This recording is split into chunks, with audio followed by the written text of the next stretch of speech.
steal the land. So you always can. Don't you know?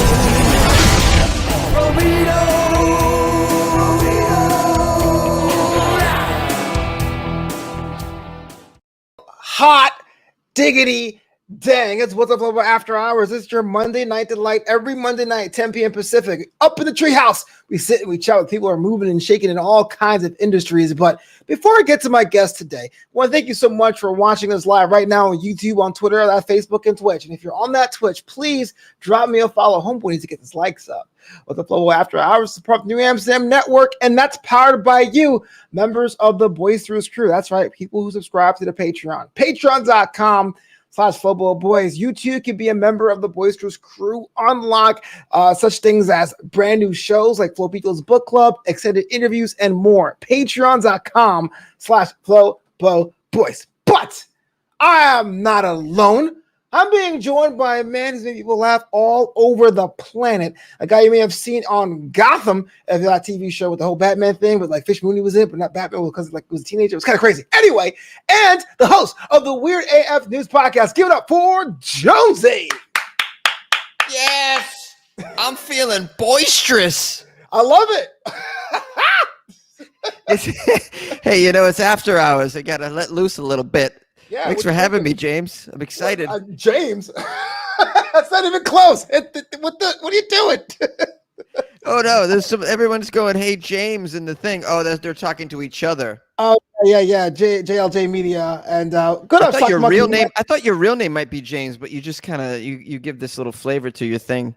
If my name was James, I went by Flobo. Flobo. So many questions. What is this Flobo? What is the Flobo short for? It's sort of like Jonesy, It's like a name, but it's really a name. And they called you that your whole life, like your friends? Since 96, I think.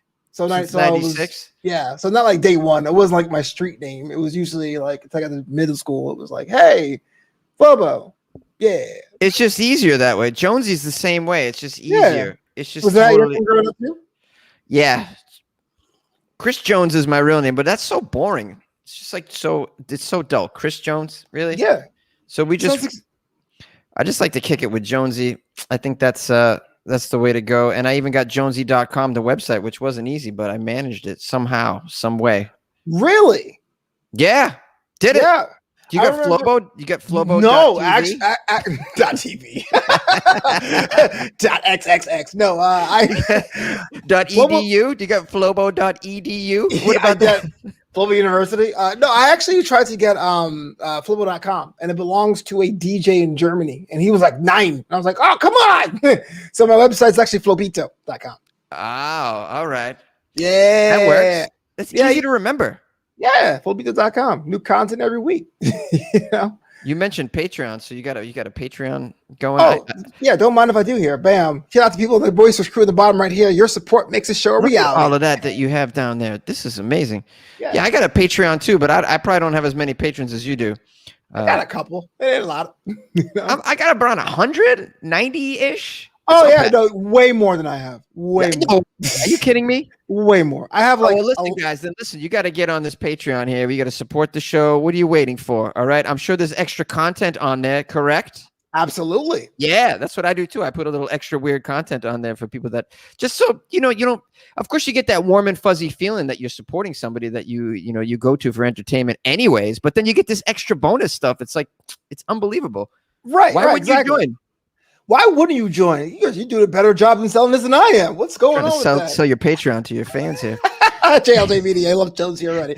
So let's get into it. You do a lot, period. I guess since you're a podcaster or a comedian, like which one do you lead with first? Are you a comedian that does a podcast? Or are you just a guy, multiple talents? How do you describe yourself? It depends on whether there's a pandemic or not. So if there's a pandemic, I won't be telling jokes in a town near you. So in that case, all I do is push my podcast on people because that you can get that anywhere. Yeah. But now that things are opening up, I'm starting to pimp out the shows again and push my live stuff. And telling people that I'm a stand-up again. I actually feel like a stand-up again. I've been doing it even a couple of times a week is enough for me to kind of feel like I'm doing it. I'd like to do it as much as I was before the pandemic, which is nearly every night, but we're getting there. But I feel like I've been doing it. And so, yeah. What do I like more? I would have to say I like stand-up more. I've always liked stand-up more. I like talking to people. I like being with people. I love the stage. I love the social atmosphere. I really, really love that. I love talking to people after the show. All of that. I record my podcast in my closet. It's very solo, and sometimes it just can be, I don't know. Of course, it feels nice when you get the feedback, but while you're doing it, I'm not like, Right. You just like making the hot dogs. Just kind of like that. But with stand-up, I'm like, oh, wow. In the moment, it's just, it's such a thrill. I love it very much. Yeah, it's so fun. And when it's going really well, when everything's rolling, man, it's like, it's probably like how a surfer feels when he or she is catching some good waves on an afternoon. Like, it's like that. You feel like you're surfing, and you feel like you can't fall and nothing can go wrong. And you just feel like you're really at one with a crowd and just having a moment with some nice strangers that have come to see you. It's just unbelievable feeling. I love stand-up so much. How many years have you been in the game? Do you count 2020 as one of those years? I don't think I can, right? I don't think I'm going to count Zoom shows as my comedy career. Those are the worst. It's like, it was a double whammy. It's like, oh, I'm bombing and you get to see my shitty apartment. Wow. Great. Oh man. The worst feeling is when you're in the middle of a show, in a Zoom show, you're like, I can't even headline my living room. This sucks. I can't like, even are you kidding me? living room.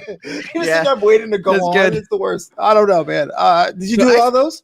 I did about 8 of them and then stopped. And I said, I'm not gonna. I'd rather do nothing than do this. I just didn't feel very good about it. My podcast kept me busy enough. I do 5 days a week, so that keeps me busy. I said I could go without the Zoom shows. I'll just wait for the regular shows to come out, and eventually they started to. They were outdoors first, out over here, and then gradually moved indoors, which is where we're at now, and I hope it stays that way, because it's a little hot to be outside right now. It's like I like that air conditioning.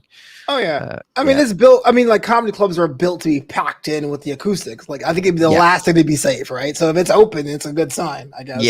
Yes, it is a good sign. And I've been doing shows all over the place, and I'm gonna be doing shows in Boston starting this weekend. And I'm going to be traveling to Tulsa, Oklahoma in a few weeks too. It's a place I've never been. So, I'm getting out there a little bit and excited to do more of it. Excited to, I don't know, I can't really make my living at it at the moment, but get back to where I was, which was kind of making my living at it. Right. You got to start somewhere. So we're slow and steady. We're getting there. So we're talking about this before the show. Like you're from Boston, and the reason why I'm asking you this, my next question, is I was reading your bio, and it says, okay, yes, all right. You know what? I never been to Boston. The people in the chat would hate that. So Haywood's actually from New York as well, but he's a Yankee fan, so he probably hate that. I like the Mets. That doesn't matter to me as much. But I was reading your bio, and explain this to me. It says Jonesy brings his sense of humor with an East Coast edge. What does that mean to you? Well, to me, it's like the way that I talk, the way that I deliver my lines, basically is like I got an East Coast edge, and I swear, and I fucking it's East Coast. It's fast. It's edgy. It's a little rough, and it's kind of. I don't know. I guess I would say it was kind of hip too, a little bit. Yeah. And so I like to think that that's part of the flavor. The other part of the flavor, the East Coast edge, I would also say a little frustration and anger is part of it as well. People out in Cali don't seem to be very angry at anything, which is why they're completely fine sitting in traffic for 7 hours a day. But like back in the East Coast, we don't tolerate this. We would complain, and we would, this is what my family does. This is what my friends back there do. We just complain about everything. We're angry. So I think that's part of the East Coast edge too. And if you were to watch my stand-up comedy, what you would experience is basically my grievances. I'm airing my grievances, and I'm making them funny. I'm basically complaining about things that bother me, about my life, things that bother me about our culture, things that I see out there that irk me. And so in that way, I think it's very East Coast edgy as well. Yeah. Does it become annoying when people try to say you're kind of like this guy? You kind of sound like this comedian. You kind of have this kind of vibe, or like a good thing to get you in the door that way. People say that like I remind them of what is his name? Who was in Wayne's World, the blonde guy. Oh, Dana Carvey? Dana Carvey, but like not Bill Burr, really? No, but my act is not like Dana Carvey. I think they just mean looks wise, but even then I'm like, I'm not really sure that that's what's going on here. I would compare myself more to like a Bill Burr or a Tom Segura, where I'm just, I'm a little pissed off a little bit. And I'm just airing my grievances. My jokes are grievances, through and through. So I would say I'm more like those guys for sure. Yeah, I see that a little bit in the act. Questions from the chat here. JLJ Media asks, favorite restaurant in the North End? Well, when I think of the North End, of course, I think of Mike's Pastry, which isn't really a restaurant, but kind of is. Regardless of whatever restaurant I go to in the North End, I always end the night with Mike's Pastry. Shout out to Mike's Pastry. I hope they're still open. I'm going home soon, and I'm definitely going, and we'll see. Yeah. But yeah, I can't speak enough about Mike's Pastry. Those of you who know, you know. Yeah, if you know, you know. And Haywood Long asks, what do you think the Celtics need to get to the finals? Bradley Beal's coming to Boston. Yeah. I just walked right into that. But that's great. That don't listen to Haywood. He happens to these questions a lot. Let's talk about your podcast, man. Weird AF News comes out 5 times a week, and on Fridays it's Florida Fridays. What exactly is it, and how'd you get started with it? Oh, all right. Well, somebody recommended me to a podcast producer who he was working on a new platform, and they wanted to get some comedians and actual entertainers on the podcast platform. They're a platform that actually makes podcasts, and they're called Anchor. Oh yeah, many people have heard Anchor. So when Anchor first started, they didn't have anybody really using it, and so they wanted to bring in some professionals. I guess I'm a professional. They said, would you like to do a show on here? We want people to do daily. We want to really pump up the content. We want people to do, especially funny people, if you happen to be funny, 5 to 7 day a week shows on our platform. We'll pay you. And I said, we want a daily sports show. We want a daily news. We want daily finance, entertainment news. There was a bunch of stuff that they wanted to cover. I remember those days. Yeah. Yeah. And so 19? This was I'm 4 years in. So this is, 2017? 17, yeah. Yeah.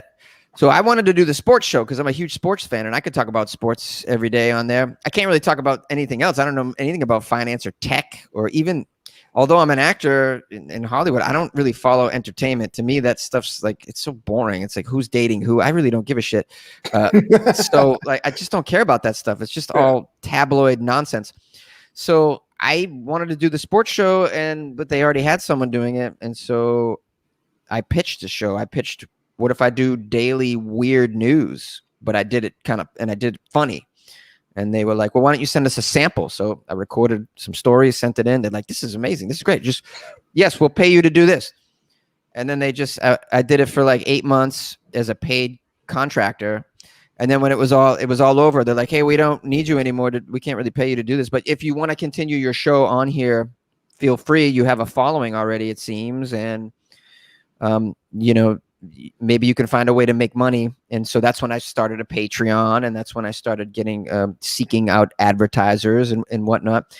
Yeah. And I stuck with it, and I'm glad I stuck with it. And now, over 3 years after that, I'm still doing it. And I got good numbers now, almost 2 million downloads, 1,000 episodes. And, I got a nice little rabid group of fans that listen to it daily, like they listen to their regular news. It's like CNN, Fox, or whatever, weird AF news. Yeah. Boom. Like, because it's really the only daily weird news source. Like, you can't get it. There's people that do weird news like once a week, and they do all the stories. Yeah. Or once a month. But I'm pumping it out 5 days a week. So if you want that, I'm kind of the only game in town. So because I had like a niche, I'm really glad that I stuck with it. And it's paid off a lot. People love it. I get messages from all over the world. I've done a lot of things in entertainment, man. And, I never get these kinds of messages that I get, like what the podcast means to people. Like it's incredible. I've never like done stand up and then have someone go, your stand up, your jokes got me through rehab, man. I just want you to know.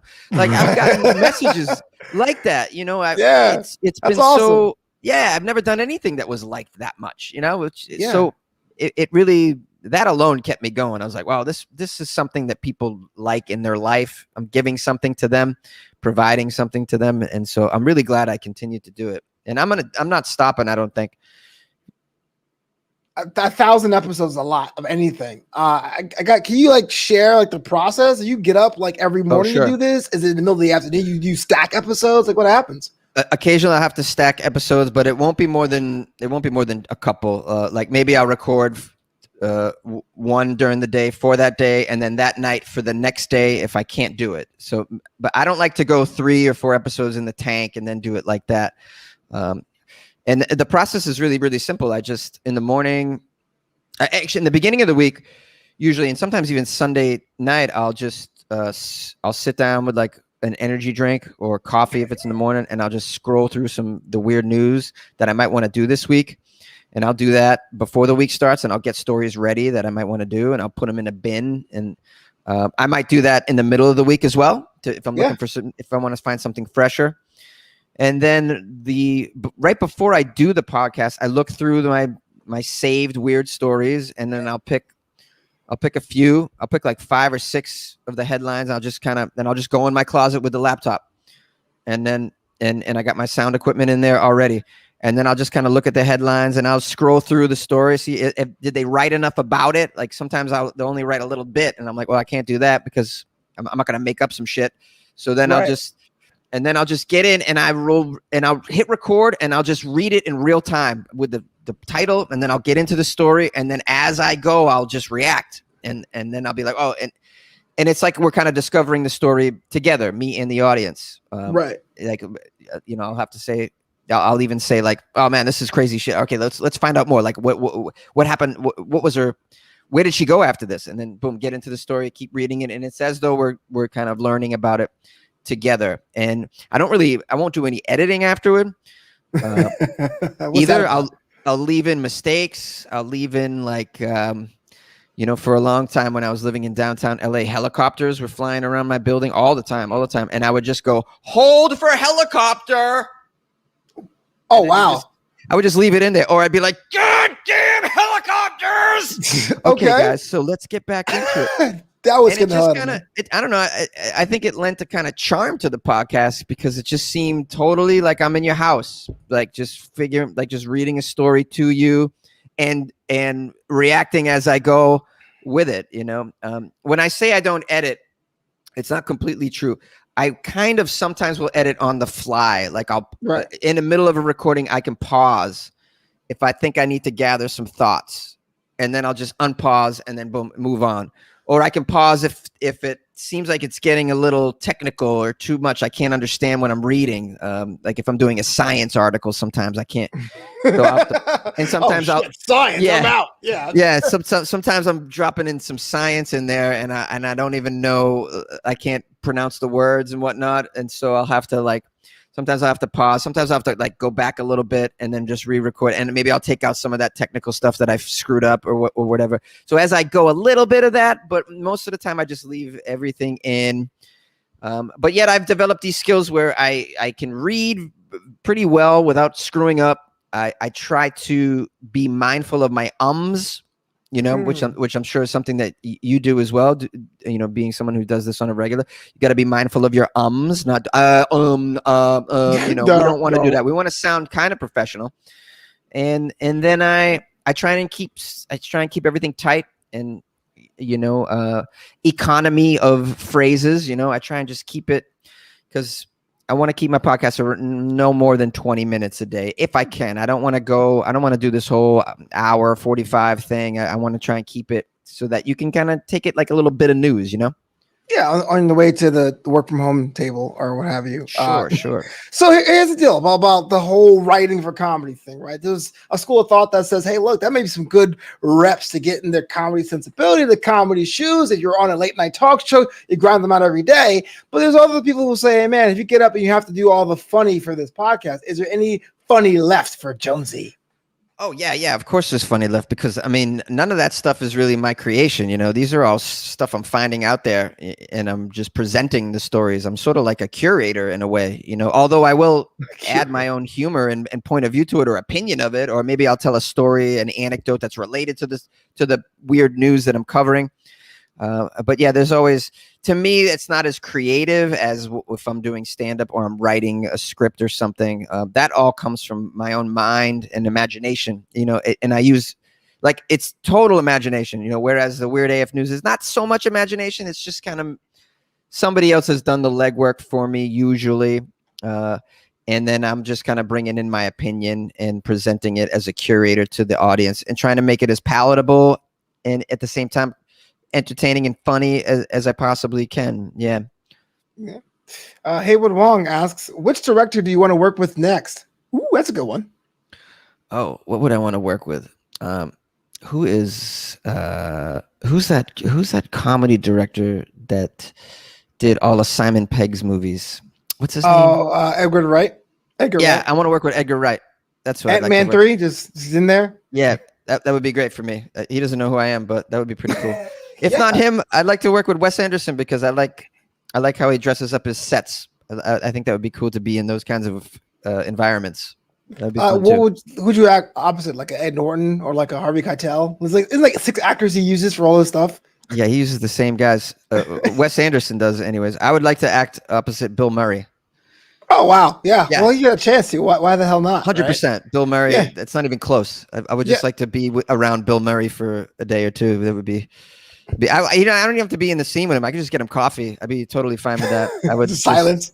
I would just totally get him coffee and just sit next to him. That would just be tremendous. I just love him. He's an American treasure.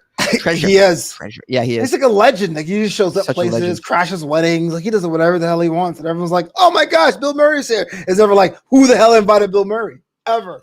No one's ever sad to see Bill Murray. Nobody. Yeah, absolutely. I wish I was like that.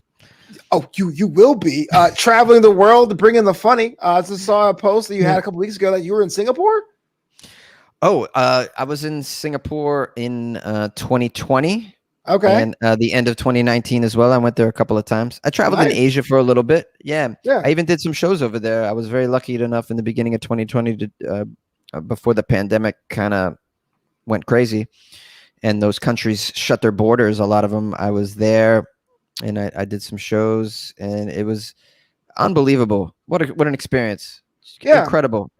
And I would love to do so again. I'd love to travel to other countries and do comedy now that I got a taste of what it's like to do it internationally. I'd like to go to New Zealand, Australia, London. I'd love to.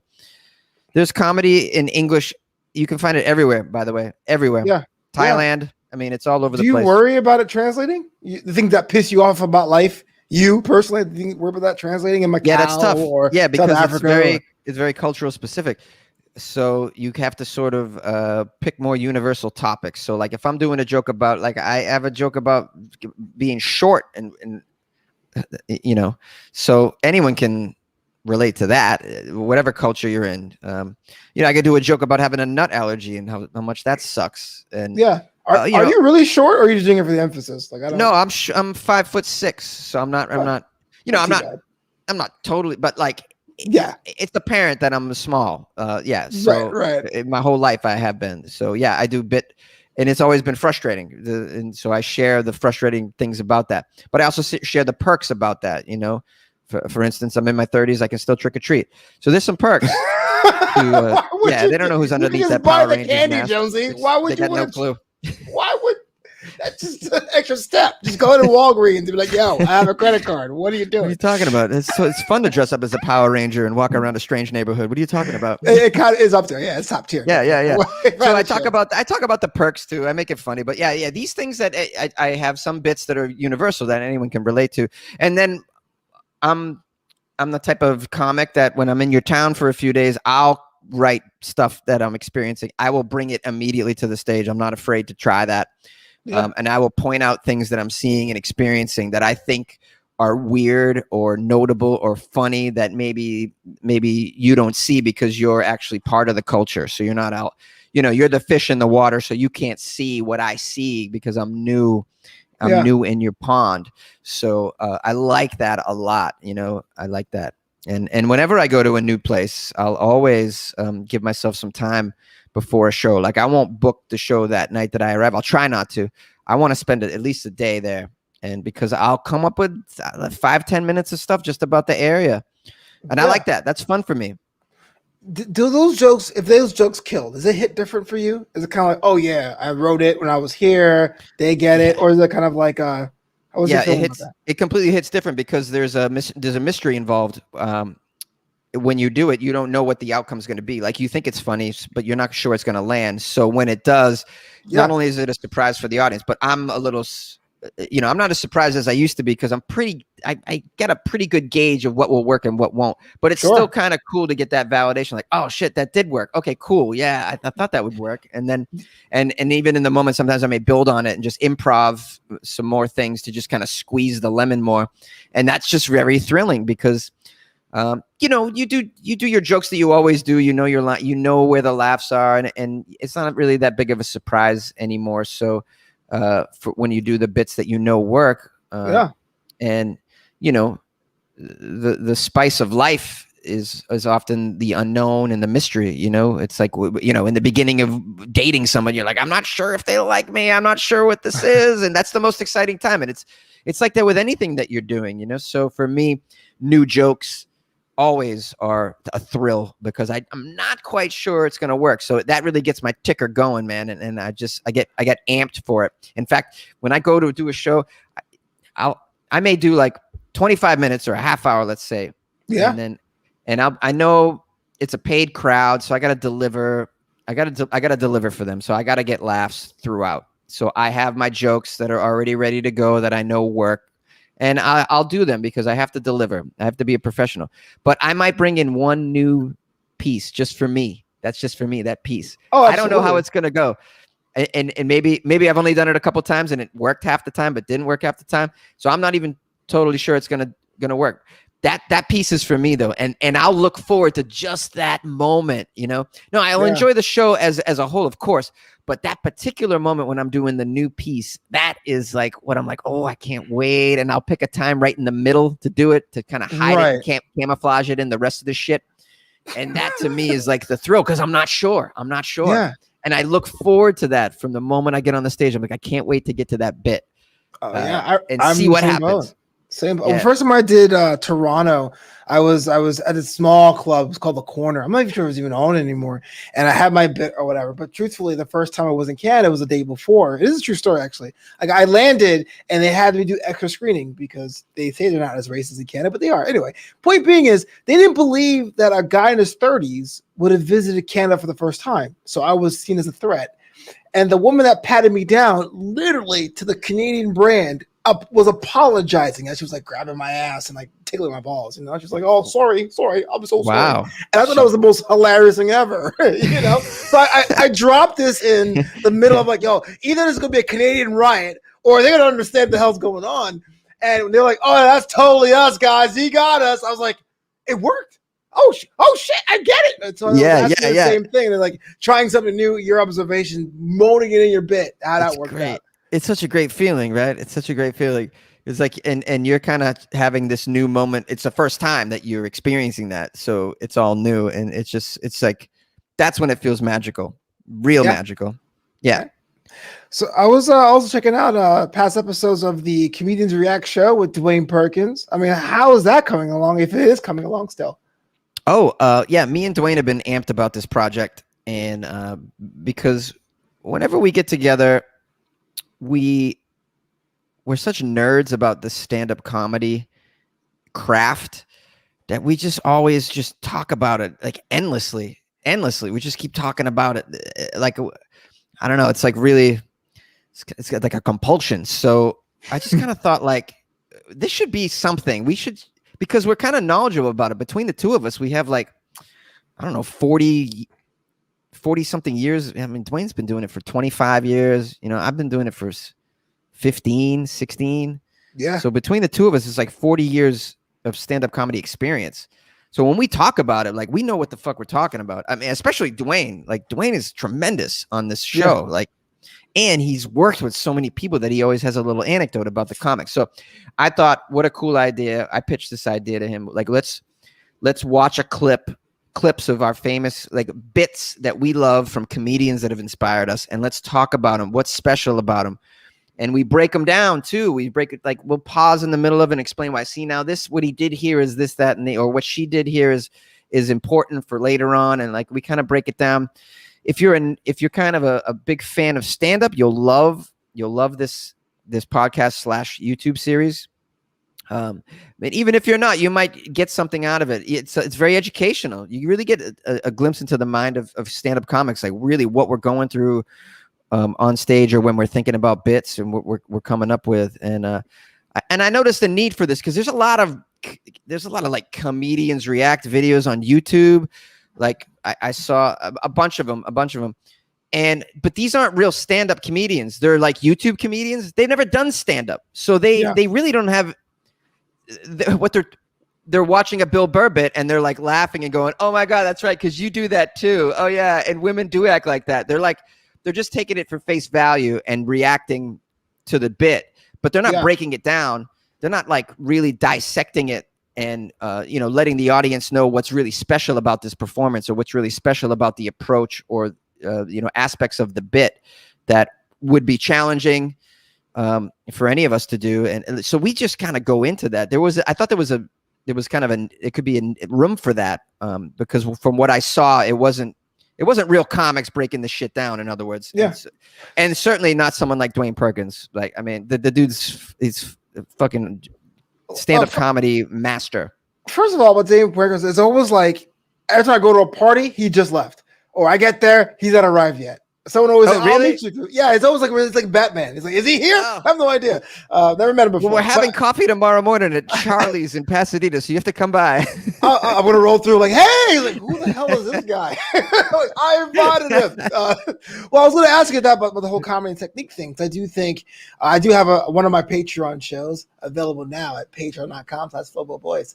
Is the Flobo Start on Netflix show spinoff where I talk about comedy specials. I give my perspective on it. Now, granted, I've only been doing comedy for about 6 or 7 years, so I make sure people know that going in. I have that much experience, not a lot. Let me ask you this: something I've noticed as comedy has changed, as there are more specials, important than not being special.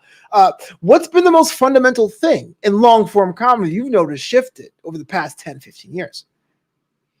You mean regarding the specials? Just this is what comedy it is, where people go and put their money to see. The comedians that are holding the titles, the ones that are seen as like top of their games. How's that changed? How has it changed? Yeah. I don't know. I would say, well, the people at the top are still doing the same shit that they were doing before, right? Carlin was putting out a special every year or two, and Chappelle's keeping up with that, I would say, right? Mm-hmm. He's put out like what, 4 in the past? I would say 4 years, 3 years. It depends, because what's the special? Like the Netflix ones were like 5 of them, but then 846 was 20 minutes, and then the one he did on Instagram Live was like 10. Yeah, so let's just say those 5 specials on Netflix, those have come out within the last 3 years. He's done 5 and 3. So that kind of output we always kind of expect the person at the top of the game, I guess, to do that, right? So that seems like it's going well. Yeah. And I would, like, regarding specials in general, I hate to say it, but I feel it seems to me that comics rush to the specials too quickly to get them out. I think there's a pressure to put them out, and I think a lot of them need to stay in the oven a little longer, personally. Certain guys, most of the time, no. They're like, oh, they kind of get it when they're done. Like Louis C.K. doesn't really mess up like that. They're done, and when you see them, you're like, this is pretty good, right? So no need to keep at it. But a lot of them seem kind of rushed, and I don't know where that comes from. But maybe there's a pressure to feel like you got to do outputs like that. I mean, we all feel like we have to be constantly creating material and content on here, right? It's like Instagram every day. You should be posting on here. TikTok, you should be making videos every day. Well, that seemed to me has kind of steeped into the stand-up special world where they're like, you should be putting on a special all the time. You should be making a special. You should be doing this. And I don't know. I think a special needs to be special. I mean, I think it needs to be you have to take time with this. It's like, would you write an album as a band and put it out like really quickly? No. You should be working on. I mean, remember, maybe the bands. I don't know about if bands take this amount of time, but I remember being a kid, and bands would take like Def Leppard took like famously. They went way over budget for this Hysteria album. It's a very famous story. Yeah. And they gave them $3 million to make it. Next thing you know, it's $5 million, and then it's supposed to be done in 2 years, but now they're going 4 years. They were just constantly working to make this thing like really special, and then the album comes out, and it's special, and it's like every track is serviceable, and could have radio play. And I think, and maybe bands aren't doing that anymore, but certainly I think comedians are not doing that. They're not taking 4 years to craft they're these bits. They're just kind of pushing them out really quickly. I don't want to turn this into like a no. comedian specials. No, that's not what they're doing. We all do it. This is just my impression with what's going on. One thing that did happen was Netflix kind of cut off this. They weren't doing at some point they're like, we're not going to be putting out all these hour specials. This is just out of control, and they kind of twisted the faucet on that and slowed it down. And I think that's appropriate. And I think they know, because I think they know that a lot of it was garbage. Well, I think my theory was more of the fact that there's just so many more outlets now. I was trying to space with some friends that when in the 90s there was like 6 specials like out. Like HBO did like 6 or 8, and if you were one chosen that year, it was a big deal. Like I remember when Chris Rock had a special, it was like a boxing match. Yo, Saturday. Yes, yes, correct. But now you can go to Netflix, Epics, like Comedy Dynamics. Like they're all serviceable, but it could be a lot. It might be content bloat. So I think a lot of good material gets lost or not seen, and there's many different outlets that say you made it. Personally, I don't know. That's one of my theory. Well, we're just swimming in too much content overall, right? That seems to be what's going on. Look how many shows there are as well on Netflix. Like all these shows, like on all these streaming platforms, all these movies. There's just so much out there, and maybe just the comedy specials have just followed that same route. But True. When you have too much quantity, something suffers, and it's the quality. Like I think we can all agree. Some of these movies and series aren't as great. You especially if you compare them to like Sopranos or Breaking Bad or something. Like a lot of them seem to be rushed as well. They're just putting out content. We got to get a vampire series. Let's get it out there. And they put this stuff up. Yeah, and so we're just inundated with all this content that's made relatively expediently and just pushed out because I guess they think we have an appetite for it. But I think the appetite's coming to a head. For the first time, I just read that Netflix actually had a drop in subscriptions, and so I think it's the beginning of like, okay, we had our fill of content. So I would like to see a little slowdown of the content, make fewer movies, fewer series, but much better series, much better movies. Yeah, I would like to see that, like real great quality movies that you can watch again and again and again and again and again. Can you? I don't know. Can you watch like these Avenger movies again and again and again and again? Like you can watch. I cannot. Goodfellas. Like you can watch Goodfellas over and over again. You can watch The Shining like again and again. Like these movies from back in the day. Like they're so great. They're very rewatchable. Are these movies now like that? I don't know. I'd be surprised to find out if they were. I think the quality has suffered a little bit. So think about things you can watch again and again and again, and you make content yourself. I mean, Taxi Driver. Taxi Drivers. Oh, that's a deep cut, man. Scarface. You can watch Scarface again and again. Yeah. Hell yeah. The Godfather Part 2 again and again. Give it to me. Are you a movie person? Like an afternoon, just like on the couch, with the popcorn and the Pop-Tarts? Like, are you that, or not really? And I wouldn't say I'm that. I don't have much time to watch movies, but when I do, I very rarely will watch something new. A lot of times I'll just dip into the classic stuff that that I love because I just like I could watch Sidney Lumet movies like over and over and over again, and Yeah. I just love it. I just love it. So I'll just go back and watch a lot of those. I'll sprinkle in some new ones if they've been strongly suggested by somebody that I respect big time. They're like, okay, you got to watch. I'm like, all right, I'll do it. I'll watch it. Yeah. And but a lot of times I'm just rewatching like old classics that I already love. It's pretty lame, I have to say. But that's how we become uncool, basically. I We get to know. a content loop. We go usually between our high school and college years, and you go back to the shows we love, the music we love, and then we become that old guy at the bar, like you I know, I'm kids doing don't know. Yeah, it's just, Yeah, I don't know. I know what I like. I like Stanley Bada boom. Kubrick. I could watch all Stanley Kubrick's films again and again. And I don't know. Is it because I'm lame, or is it just because Stanley Kubrick is fucking amazing and you can't look away? And every time you watch it, you learn something new. There's so much shit poured into it. Like he really took his time to make like real the classic art. It really took time to think about it and really put time into crafting it.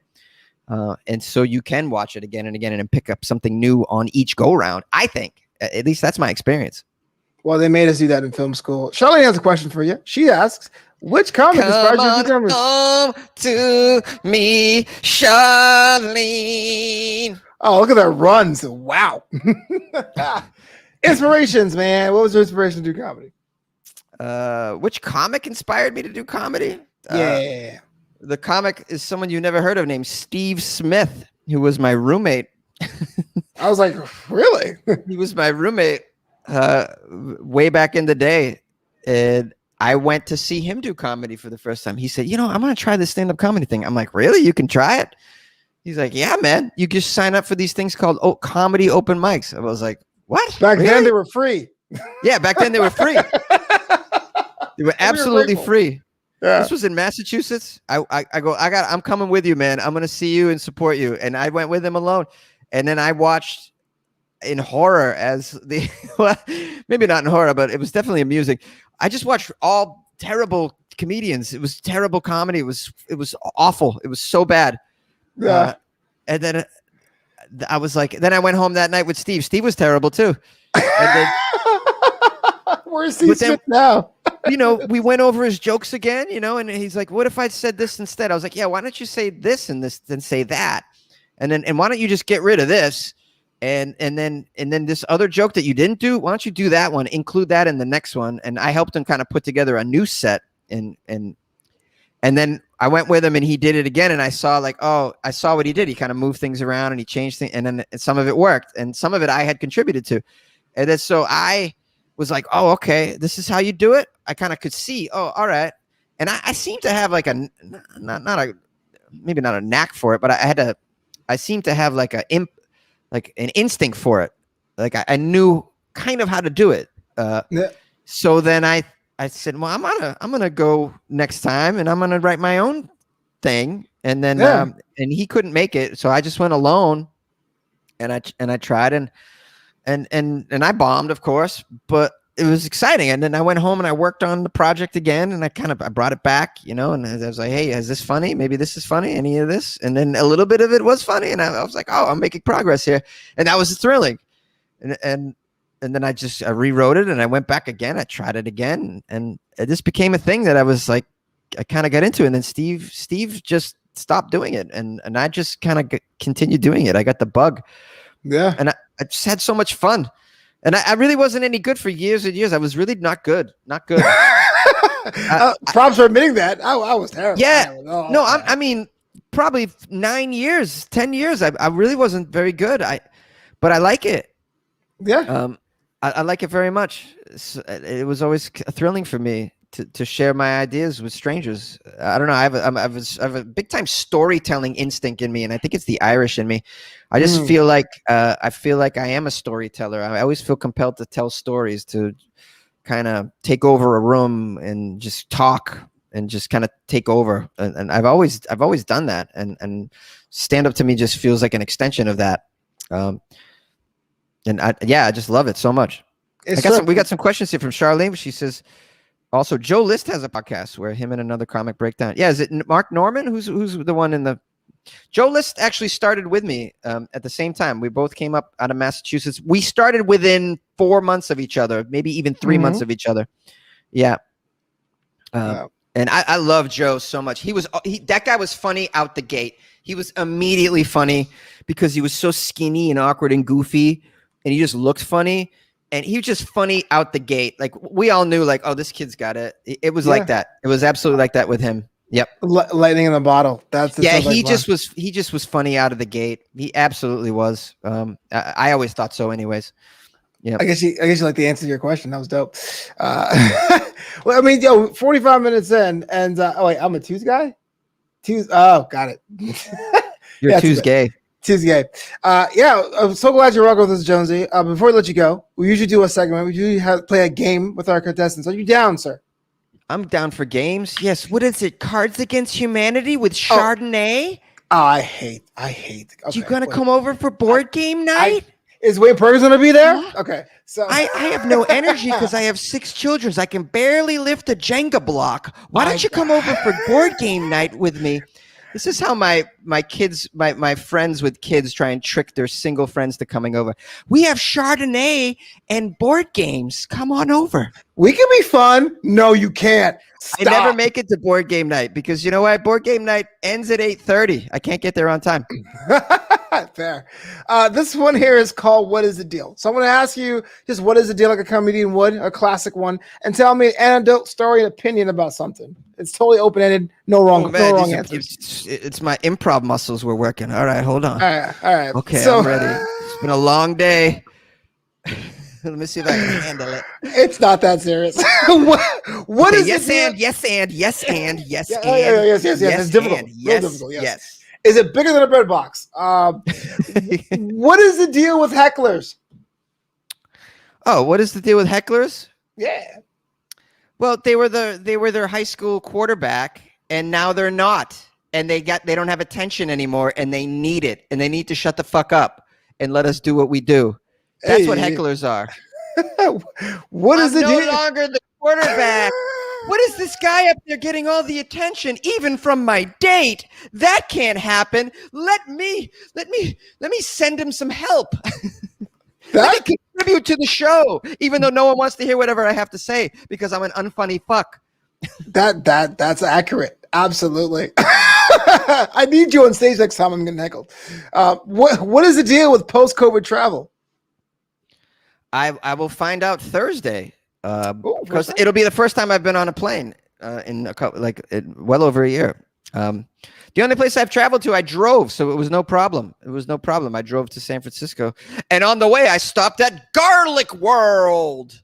What is it like a garlic bread factory? Is just garlic? Like what? The garlic capital of the world is in the middle of California, off the 101 on your way from LA to San Fran. It's the garlic cap. I forget the name of the town, but they make more garlic than any place. And then there's a big store there called Garlic World. And I stopped at Garlic World. That was my only pandemic traveling, really.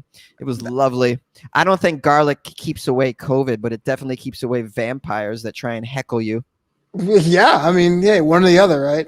Get a vaccine and garlic, you'd be fine. So Charlene wrote, you knew Joe List when he was a drinker? Oh, yes, I did know Joe List when he was a drinker. He was a big drinker. And all those comedians that I started with in Boston were huge, huge drinkers.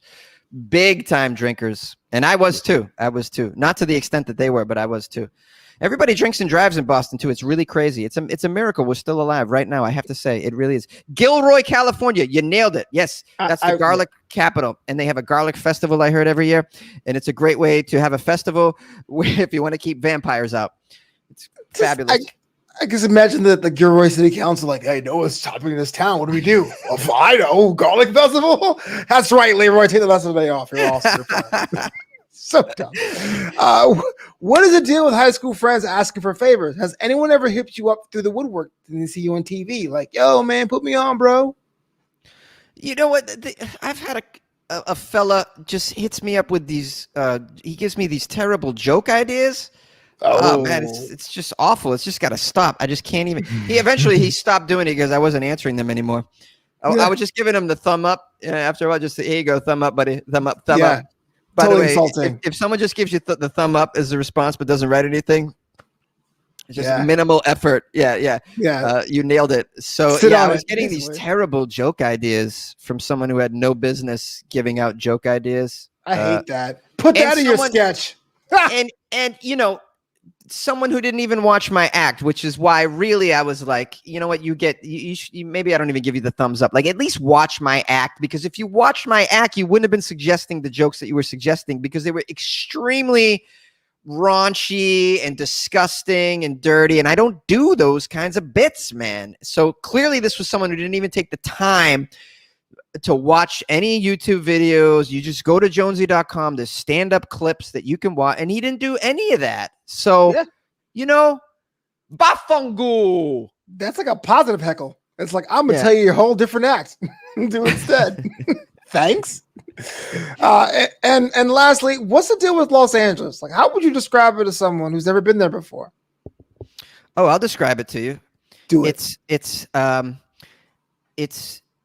beautiful mothers who's they can't move their face very much. Right. And they're pushing a stroller with a little dog in it, and their child is on a leash. That's true. Dog in the stroller, child on a leash. Pacific Palisades, yeah. And they're going to Intelligentsia to get some coffee. And my face doesn't move, so I have to drink all coffee out of a straw. But it can't be a real straw. It's got to be made of paper. Don't start with the paper straw bullshit. That is just the worst. Because I care about the turtles. There was one turtle. One dumbass turtle ruined it for everybody. I want my straw to be plastic, please. Like, what is going on? What is your impression of LA? How would you describe it? Man, I always say that me and Los Angeles are never on a first name basis. I don't even call it LA. It's an old coal mining town, but instead of making coal, it's content. You know, it's like, what project you're working on? I just work at McDonald's. Like, what is going on? No, don't tell anybody that. You can't. Yeah, everyone has a screenplay or a podcast. It's nuts. You may work at McDonald's, but you also have a TikTok. Right. That's what you'll tell everybody. It is a town where everyone's trying to collect slashes. It's never like, hey, what do you do? I'm a mailman. It's like, well, I'm an actor / belly dancer / pornographer. Like, no one wants to have one thing. That's why it's weird. That's what I miss about being in New York City. You'd be on the train with there's a construction worker, and there's a priest, there's like a homeless person, and then there's a CEO, and we're all standing right next to each other. That's an experience that I miss. I miss that. Now I feel like I'm not around that diverse of a populace anymore. It's that personal space. Those trains are so important. You're just stacked on everybody. But the priest can hang with only priests. They can like, screw this, The train was the great equalizer, man. I loved it. I mean, you're on there with everybody, man. Everybody. You see famous people take the train. You kidding me? It's like, but out here, you're just in your little bubbly car. You go from one bubble to the next. And if you want to avoid regular humanity, that's below you, you can. Absolutely. You can avoid humanity that you consider below you if you want to out here. But in the East Coast, in New York City, you cannot. You are, and I think that's humbling. It's true. I was saying home with some friends. I live in Culver City, and you can take the Expo line and go straight to Staples Center. So one day, I think taking that Expo line many times. Yeah, you know what's up there, and it's like it was like the Nets were in town. They're playing the Clippers, and I was like, "Oh, I'm gonna take the Expo train to Staples Center," and everyone was like, "Why?" Because parking's $30. Why? It's not even the red line that runs through Hollywood. That one's a mess. Like that one, you'll get kicked in the teeth for no reason. You're taking the Expo line, the light blue line. It's not a big deal. It's just people are just so like, how could you do that? Because they don't. Oof. They think they would never get out of their bubble and do that. So they can't believe that you would too. They think, oh my God, you can actually step out of your bubble. Oh my God. Yeah. Oh my God, I can't believe you would do that. He's going to take the subway, Lester. Can you believe it? The subway? Yes, the subway. I can't believe it. Well, I assume you'll be bringing pepper spray. Would you? Correct. Right. if my pearls weren't being appraised, I would clutch them. Yeah. He's going to be fraternizing with the plebeians. Right. How dare he? Unbelievable, man. It's like, yeah, that kind of, I don't really like that about out here, man. I really don't. Yeah. You know, I don't like that everybody's in the industry either. I don't like that. That's why I play softball, man. I play softball out here, and I play softball with a carpenter. You know, I play softball with like a banker. Like, what do you play? Like regular peeps, man. What do you I play? play in Santa Monica on Sundays, and then on Hollywood. No, what position? I don't know where you play. Go, Jonesy! No. Come on, what, you weren't going to show up and cheer me on? Come on, if people in the chat room want to know where they can see me play ball. Yeah, Guys. they've been dying to figure that out. But like, guys, I hit a triple yesterday. You should have been there. Jonesy. I play shortstop. Oh wow, you actually have skills. Respect. Oh man, I'm a beast out there. I love it. I play well. I love it. I love it so much. I was like, I'll be catcher because I was the least amount of work possible. The catcher? You don't have to do anything but stand I do there. nothing. But then there was a guy that joined my team who was even like less athletically inclined, so I had to move to third. And I'll tell you two things about playing third. One, there's no left-handed third baseman for a reason. And two, softball's eight. Yes. You can't play third lefty. You got to play first. Oh, you can't play third lefty. That was a bad decision. Softball's 8. It was just it was like, stop. Oh God, why? This is a bad idea. You can play with my team. I'll let you catch. Hey, I got it. Before I go into why I suck at sports, Jonesy, thanks so much for coming on this episode of What's the Flobo After Hours. If anyone want to follow you, hit you up, see your show, listen to your podcast, we're at AF News. How do you do about doing that? Oh, okay. Follow me on Instagram at Funny Jones, and then my podcast is called Weird AF News, and you can search for it on any podcast player that you listen to. Wherever there's podcast players, that you can get Weird AF News somewhere in there, and it's even on YouTube if you happen to listen to your podcast on YouTube as well. Or if you're completely lost, go to weirdafnews.com, which I finally got, and so to make myself credible. So I use my Patreon bucks to build a website. Well, I didn't build it. I had to pay somebody. But yeah, I thought I had to get professional. Yeah. So I thought I might. Respect that. Yeah. Building the empire. I appreciate that. WeirdAFnews.com. Check it out. There's other things there too. You can join the Patreon from the WeirdAFnews.com website as well. Or you can buy Jonesy a cup of coffee. Oh, yeah. But buyouacoffee.com/Jonesy, I assume? No, you just click on the banner on the website. Right. It's even easier. I mean, the coffee thing. Oh man, yeah, the coffee. I have it too, but I actually literally say it? That. Yeah, so it's like one of those things. It's great. People have bought me so many cups of coffee, and they get to write a little message, and I read it on the show. Oh, it's great. It's tremendous. And you're like, no, I prefer intelligentsia. Yeah. And then I take that coffee money and I buy weed. The joke's on you guys. BuyMeANug.com. The joke's on them. We gotta get out of here. It's 11 o'clock. It's late. We'll be back next week with more fun. Until next time, this is After Hours, and it's closed, baby. Yeah. The bed is still the lake.